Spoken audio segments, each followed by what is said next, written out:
नमस्कार दोस्तों, मैं हर्ष, आपका होस्ट ब्रेनीपीडिया में स्वागत करता हूँ। आज हम बात करने जा रहे हैं दो ऐसे शब्दों की जिनके बीच फर्क समझना बहुत जरूरी है।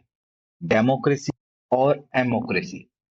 अगर सरकार सिर्फ जज्बातों से चलती, ना कि विचार विमर्श करके, इनडायरेक्टली फैक्ट से, ऐसा होता। इसी मुद्दे पर भारत के वाइस प्रेसिडेंट जगदीप धनखड़ जी ने एक जबरदस्त डिबेट की है। आइए एक एक मिनट में हर एंगल को कवर करते हैं। स्टार्ट करेंगे डेफिनेशन से, टाइप्स ऑफ डेमोक्रेसी भी देखेंगे, प्रॉब्लम्स देखेंगे एग्जैक्टली क्या अराइज हो रही है, कुछ रियल लाइफ एग्जांपल से समझने की कोशिश करेंगे जो कि पूरे विश्व में और इंडिया में हो रहे हैं। एंड फिर लास्ट में देखें इससे रिलेटेड एक वे फॉरवर्ड। तो आई होप सब लोग रेडी होंगे। चलिए, तो आज का टॉपिक बहुत ज्यादा इम्पोर्टेंट है, मेंस पर्सपेक्टिव से भी एंड आपके प्रीलिम्स पर्सपेक्टिव से भी। हो सकता है कि कुछ एमोक्रेसी से रिलेटेड कोई भी क्वेश्चन पूछे, तो वहां पे आपको इसको आंसर करना पड़ेगा। तो आज का टॉपिक आप समझ गए होंगे, कहीं ना कहीं हमारे दो वर्डों से रिलेटेड है, डेमोक्रेसी टू एमोक्रेसी। दोनों ही चीजों को बहुत अच्छे से समझेंगे, तो कोई भी रश ना करे, वीडियो को एंड तक जरूर देखें ताकि आपको दोनों ही चीजों का पूरा कॉन्सेप्ट समझ में आए कि एग्जैक्टली अगर हम इसको पढ़ रहे हैं तो इसके पीछे ऑब्जेक्टिव है। चलिए, तो स्टार्ट करते हैं।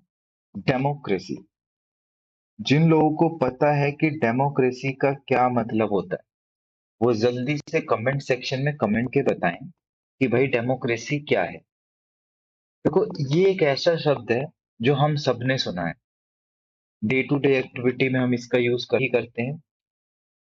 सिंपल सा मतलब है, बिल्कुल इजी लैंग्वेज, कि अगर भाई एक 8th क्लास 6th क्लास का बच्चा भी इस वीडियो को देखेगा तो उसको समझ में आएगी। एंड इतना एडवांस लेके चलेंगे कि भाई यूपीएससी में हम आंसर भी लिख पाए। तो डेमोक्रेसी का मतलब होता है लोगों का, लोगों के लिए या फिर लोगों के द्वारा जो भी शासन हो रहा है, राइट, वो। पर आज एक नए ट्रेंड की बात हो रही है, एमोक्रेसी। क्या है ये डेमोक्रेसी? क्या ये डेमोक्रेसी की डेथ का एवोल्यूशन है? और क्यों वाइस प्रेसिडेंट जगदीप धनखड़ जी इस पे नेशन को अलर्ट कर रहे हैं? ठीक है, तो डेमोक्रेसी को डिफाइन कर चलते हैं। सबसे पहले इसकी डेफिनेशन क्या होगी हमारे अकॉर्डिंग? देखो, कॉन्स्टिट्यूशन के अकॉर्डिंग डेमोक्रेसी का मतलब होता है लोग अपने नेता को खुद चुनते हैं, और जो गवर्नेंस होती है, जो गवर्नमेंट होती है, वो अकाउंटेबिलिटी, ट्रांसपेरेंसी और लॉ के फ्रेमवर्क में होती है। कॉन्स्टिट्यूशन में जितने भी प्रोविजंस मेंशन्ड है उसके बाहर जाके वो नहीं करती, राइट। तो ये तो होती है डेमोक्रेसी। अब पता होना चाहिए कि टाइप्स ऑफ डेमोक्रेसी, टाइप मतलब एग्जैक्ट डेमोक्रेसी कितने टाइप्स की होती है। भाई, लोग इसको बेसिकली, हम इसको अगर डिवाइड करने लगे तो एक होती है डायरेक्ट और एक होती है इनडायरेक्ट। लेकिन अब मैं आपको डायरेक्टली इन दोनों के बेसिस पे बता सकता था, लेकिन अब क्या हो लगा है, अब क्वेश्चन जो है चेंज हो गए हैं। वो आपसे पूछ लेता है कि डायरेक्ट डेमोक्रेसी क्या होती है, रिप्रेजेंटेटिव डेमोक्रेसी क्या होती है, कि हमारे इंडिया में जो डेमोक्रेसी है वो रिप्रेजेंटेटिव डेमोक्रेसी है। तो क्या ये डायरेक्ट डेमोक्रेसी का फॉर्म है या इनडायरेक्ट डेमोक्रेसी का फॉर्म है? एंड एक डेमोक्रेसी होती है पार्टिसिपेटरी फॉर्म, अभी हम देखेंगे कि ये हमारे इंडिया में कहाँ पे प्रेजेंट है। एक होती है डायरेक्टिव डेमोक्रेसी, ठीक है, जो कि हमें कनाडा वगैरह में देखने को मिलती है। ज्यादा डेप्थ में तो नहीं जाएंगे, लेकिन समझ लेते हैं कि डायरेक्ट डेमोक्रेसी क्या होता है। अच्छा, जो लोग नोट्स बना रहे हैं वो साथ साथ बनाते हुए चलें, क्योंकि वैसे तो मैं आपको उसकी पीडीएफ प्रोवाइड करूंगा, लेकिन ट्राई करें कि नोट्स को खुद फ्रेम करें ताकि आपके दिमाग में वो चीजें बैठ जाएं। डायरेक्ट डेमोक्रेसी, जहां लोग सीधे पॉलिसीज डिसाइड करते हैं, जैसे स्विट्जरलैंड। लोग पर वोट करते हैं, जो भी कोई बड़ा डिसीजन है वहां पे, जैसे यहाँ पे फार्मर्स लॉ है, ठीक है, तो एक बहुत बड़ा डिसीजन था, तो यहाँ पे इस डिसीजन लोग वोट करते हैं। Direct democracy is something related to जहां लोग अपनी पॉलिसीज को खुद डिसाइड कर रहे हैं डायरेक्ट वे में। रिप्रेजेंटेटिव डेमोक्रेसी, अब जैसे एग्जाम्पल हो गया इंडिया, यूएसए। यहाँ पे क्या है, लोग अपने रिप्रेजेंटेटिव्स को चुनते हैं ताकि वो उनके लिए पॉलिसी लेके आए। ऐसे ही होता है पार्टिसिपेटरी डेमोक्रेसी, जिसमें एक्टिवली सिटीजन्स का इन्वॉल्वमेंट होता है, जैसे ग्राम सभा। राइट, तो अब आपसे कोई पूछेगा कि भाई ग्राम सभा में किस तरीके की डेमोक्रेसी है, क्या वो रिप्रेजेंटेटिव है या पार्टिसिपेटरी है, तो आप डिफाइन कर सकते हो। राइट, होती है डेलिब्रेटिव डेमोक्रेसी, डिस्कशन से डिसीजन लिया जाता है। पहले डिस्कशंस होंगे, फिर डिस्कशन लिए जाएंगे, जैसे सिटीजन्स असेंबलीज इन कनाडा या आयरलैंड। तो यहाँ पे हमें देखने को मिलती है डेलिब्रेटली डेमोक्रेसी। तो ये चार फॉर्म्स हैं बेसिकली, इनको याद रखना। एंड काफी बार इनसे क्वेश्चंस पूछे गए हैं एसएससी जैसे एग्जाम्स में, यूपीएससी जैसे एग्जाम्स में, तो आपके लिए इम्पोर्टेंट हो जाती है। अच्छा, अब हमारे समझ में आ गया होगा कि एग्जैक्टली डेमोक्रेसी क्या है। अब मूव करते हैं डेमोक्रेसी पे। तो डेमोक्रेसी हमने पढ़ा, इसकी हमने टाइप्स देख लिए यहाँ। अब बात करते हैं थोड़ी सी एमोक्रेसी के बारे में। ठीक है, एमोक्रेसी क्या होती है। डेमोक्रेसी का बेसिक मतलब होता है जब हम इमोशन और डेमोक्रेसी को साथ लेके चलते हैं, इमोशन से रूल करेंगे। ये कंसेप्ट ये बताता है कि कैसे इमोशनल अपील, नरेटिव कंट्रोल और भावनाओं से वोट लिए जा रहे हैं, और फैक्ट्स और रेशनल डिबेट की जगह हो क्या रहा है, भावनाओं पे डिबेट हो रही है। भाई, लोगों के लिए अब बताता हूँ इसके होता क्या है, इसकी वजह से बेसिकली हो क्या रहा है, क्या प्रॉब्लम्स क्रिएट होंगी। तो वाइस प्रेसिडेंट प्रदीप धनखड़ जी ने इस कंसेप्ट पे चिंता व्यक्त की है। ये कहा है कि जब देश का डिसीजन मेकिंग इमोशनल मैनिपुलेशन से चले तो डेमोक्रेसी खतरे में है। और ये जो पोस्ट ट्रुथ एरा है, उसका सिम्टम है, जहाँ इमोशंस ज्यादा स्ट्रॉन्ग है as compare to evidences, perceptions ज्यादा मायने रखते हैं एज कंपेयर टू पॉलिसी। तो इनडायरेक्टली ये चीजें हो गई है ना। डेमोक्रेसी के साइंस कैसे देखने को मिलते हैं, जैसे कि पता होना चाहिए भाई सिम्टम्स क्या है, कि हमें देखने को मिला कि कैसे डेमोक्रेसी टू एमोक्रेसी शिफ्ट हो रहा है। तो ऐसा क्या, कौन से ओपिनियंस हैं। अगर आपको यूपीएससी के मेंस में आप आंसर लिख रहे हो, तो आप बताओगे ना कि जब आप एमोक्रेसी कर रहे हो, आपको समझ में आ गया डेमोक्रेसी क्या है, एमोक्रेसी क्या है। तो जब आप बार बार एमोक्रेसी कर रहे हो, तो बेसिकली कुछ सिम्टम्स तो होंगे, तो उन सिम्टम्स की हम बात करते हैं। तो वो बेसिक साइंस क्या है, देखो। नरेटिव डोमिनेशन, मतलब कि मीडिया और सोशल मीडिया पे एक ही एंगल पुश किया जाता है। अगर बीजेपी मतलब sorry x y z party, कोई सी भी पार्टी लो, तो अगर एक एक्स पार्टी की तरफ से कोई एंगल घुमाया जा रहा है, तो वही पुश हो रहा है। राइट, वही पुश हो रहा है। तो नरेटिव डोमिनेशन, इनडायरेक्ट वे में एक टर्म दे दिया, नरेटिव डोमिनेशन। पॉलिटिकल थिएटर ज्यादा बढ़ गए हैं as compare to political debate. जो लोग भाई राज्यसभा टीवी, लोकसभा टीवी देखते हैं, तो वो वहां पे देखेंगे भाई थिएटर जैसा कुछ चल रहा है। अरे भाई, डिबेट होने चाहिए जहाँ पे, वहां पे थिएट्रिकल चीजें हो रही हैं। इमोशनल स्लोगन्स, जैसे चौकीदार, बेटी बचाओ, देश के गद्दारों को, जिसमें वोट मोबिलाइजेशन के लिए यूज किया जाता है। इन चीजों से हो क्या रहा है, डायरेक्टली आप लोगों के इमोशंस के साथ खेल रहे हो। एंड इमोशंस के साथ खेलने का मतलब हो गया कि आप वोट मोबिलाइजेशन कर रहे हो। फैक्ट्स का सप्रेशन हो रहा है, डेटा छुपाना या डेटा जैसी चीजों के साथ मैंने छेड़छाड़ करना। जैसे कोविड-19 में डेथ रिपोर्टिंग कंट्रोवर्सी बहुत ज्यादा देखने को मिली। तो इन एग्जाम्पल से मैं ये करके चल रहा हूँ, देखो बहुत मेहनत लगी है इन एग्जाम्पल्स को लेके आने में। आपको क्लियर हो रहा होगा कि क्या क्या डिफेक्ट्स हैं और क्या क्या पॉइंट्स की वजह से हम कह रहे हैं कि डेमोक्रेसी के लक्षण। पोलराइजेशन जैसा लक्षण, मतलब कि divide and rule through identity politics. तो आई होप पांचों सिम्टम्स आपको समझ में आए होंगे। Narrative domination, political theoretical is ahead moving ahead than political debates. Emotional slogans are used for the vote mobilization process. Facts का suppression होना, fact suppression and the polarization. Move करते हैं डेमोक्रेसी के रियल प्रॉब्लम्स क्या हैं। क्या यही 5 problems हैं जो हमने बताया आपको, या इसके अलावा भी कुछ रियल प्रॉब्लम्स हैं? तो बिल्कुल है। जैसे फिस्कल पॉपुलिज्म। मैं आपको एक वर्ड एक्सप्लेन करता हुआ चलूंगा ताकि कहीं पर भी आप पीछे ना रह जाओ। फिस्कल पॉपुलिज्म क्या होता है? खजाने इमोशनल लूट को मैंने एक नाम दे दिया कि भाई खजाने का इमोशनल लूट। मैं कहना क्या चाहता हूं कि जैसे MLBST, महाराष्ट्र लड़की बहन बहन स्कीम, था क्या कि 2500 हर महीने जो है, मतलब इस स्कीम जैसे हुआ क्या, एक एक्स्ट्रा फिजिकल बर्डन क्रिएट हो गया गवर्नमेंट। था क्या कि 2500 हर महीने दिए जाएंगे, यही तो स्कीम थी।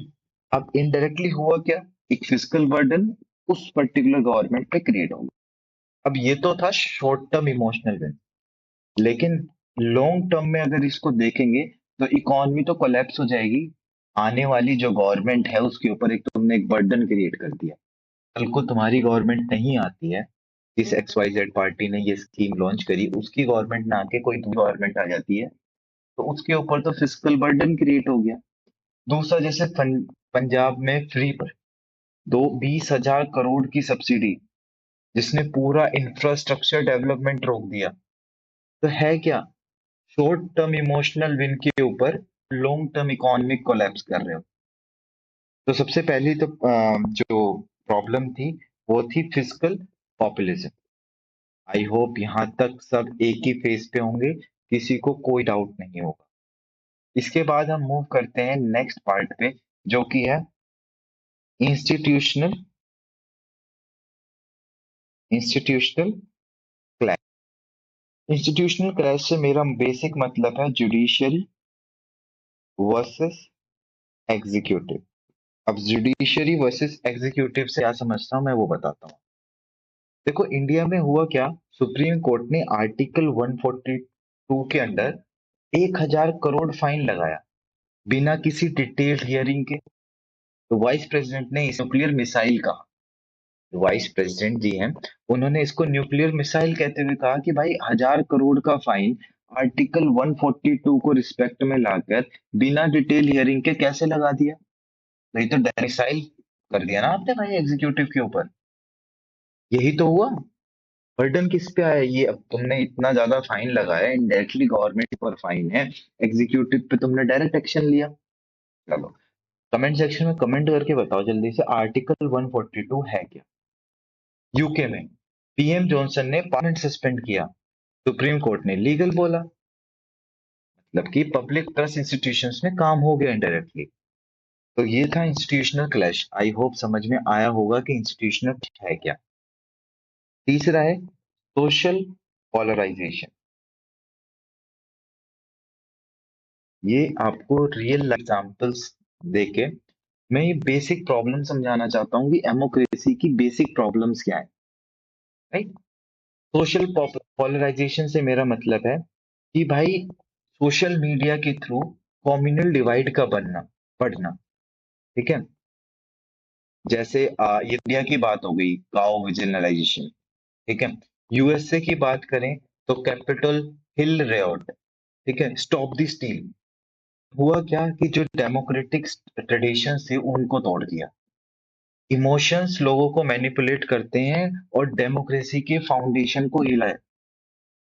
इमोशंस पे इतना ओवर, मतलब कि इमोशंस पे इतना ओवर होके चलना बिल्कुल सही बात नहीं है। आप डेमोक्रेसी पे बर्डन क्रिएट कर रहे हो, डेमोक्रेसी का जो बेसिक फाउंडेशन है उसको हिला रहे हो।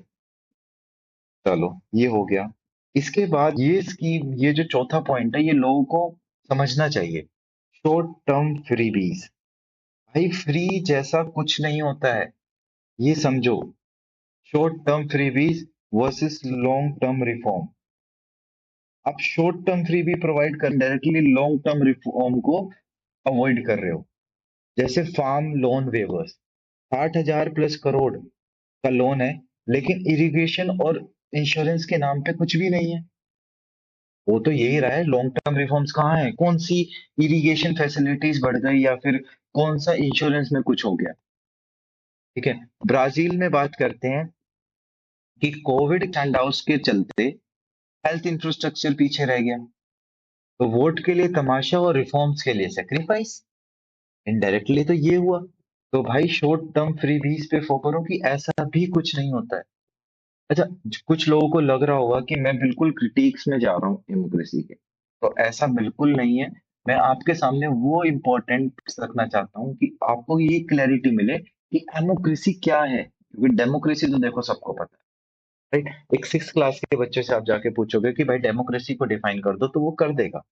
लेकिन डेमोक्रेसी के ऊपर पता होना बहुत जरूरी है, राइट? तो इसके बाद बात करते हैं इंडिया की कुछ केस स्टडी, फिर उसके बाद देखेंगे वे फॉरवर्ड, और फिर सेशन को करेंगे वाइंड अप। ठीक है। अ, तो जब इंडिया की केस स्टडी हम करते हैं, तो हमने देखा कि इंडिया में क्या क्या इशू है, इंडिया में क्या क्या प्रोविजंस हो रहे हैं। भाई, इलेक्शन कैंपेनिंग की जगह स्लोगन्स डोमिनेट करते हैं। पॉलिटिकल पार्टी अपना डोमिनेट नहीं कर रही, स्लोगन्स को डोमिनेट कर रही है। इनडायरेक्टली हो क्या रहा है, इमोशंस पे खेलने की कोशिश। डेटा को सप्रेस किया जाता है। जैसे एनएसएसओ है, उनका जो डेटा है वो डिले हो रहा है। क्यों? पार्लियामेंट में डिबेट की कमी हो रही है, बिल्स बिना डिस्कशन के पास हो जाते हैं। मीडिया और व्हाट्सएप यूनिवर्सिटी अब तो काफी कॉमन है, ये व्हाट्सएप यूनिवर्सिटी क्या आ गया, तो इसका राइज हो रहा है। और युवा वोट को टारगेट करने के लिए जॉब्स या एजुकेशन के बदले, युवा वोट चाहिए तो जॉब एजुकेशन के बदले नेशनलिज्म पुश हो रहा है। तो ये है इंडिया की केस स्टडी। अब थोड़ा सा जानते हैं कि वे फॉरवर्ड क्या हो सकता है।